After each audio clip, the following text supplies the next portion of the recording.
Her hos Kjosås Engineering Service så driver vi hovedsakelig med 3D-printing og produktdesign. Vi har jo også 3D-scanning, som reverse engineering.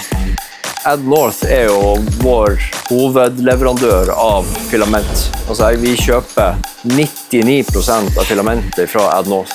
For meg, for firmaet vårt, da, det å levere produkter som har en funksjonell funksjon og en høy levealder. Da det tid og råvarer som gir kvalitet. Ferdig snakket. Glidesko til Honda snøfresere. En veggfeste for type 2 ladekontakt. Holder for LED-lykt til våpen, et gevær. Holder for safe drive.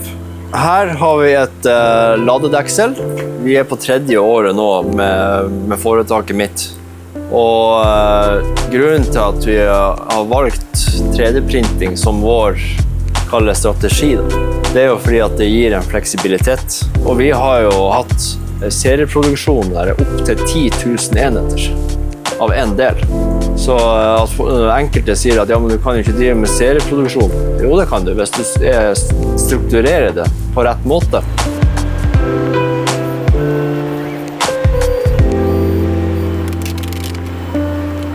Det som startet hele greia da, det var jo bedrifter som tok kontakt, for de måtte finne løsninger på en problemstilling de ikke selv klarte å løse.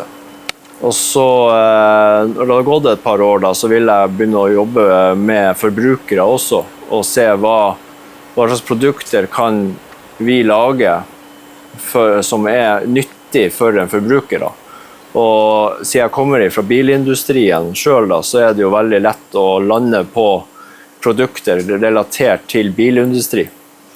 Og da har det vært ladedeksler, en toppselger hos oss.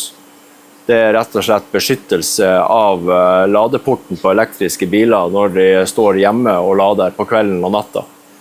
Og så har det vært produkter knyttet til forbedring av et eksisterende produkt. Da kommer vi inn på produktdesign-biten da.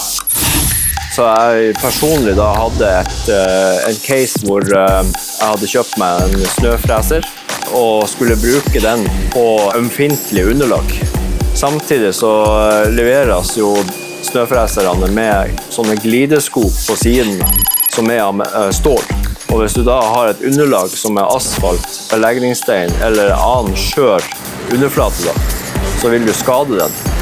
Så da designet vi glidesko i plast, og vi har valgt å bruke AddNorth sin PC Blend plast, for den sterk. Og det har blitt en storselger. Materialvalget for en type glidesko, det alfa og omega. Og vi landet jo veldig fort på at det måtte være et PC-filament, på grunn av styrken i selve plasten da. Og i tillegg da, når AddNorth har en type PC Blend med langfibra karbon, den gir en slitestyrke, og den gir gode egenskaper både i lave temperaturer og høye temperaturer. Det går mest av filamenttyper her, det PETG, både i kombinasjon av PETG CF eller bare standard PETG, men jeg bruker også PETG Pro Matte. Den bruker jeg hvis det finishen, at det skal se pent ut. Altså, man kan 3D-printe mye rart, men du kan også printe sånne tekniske deler.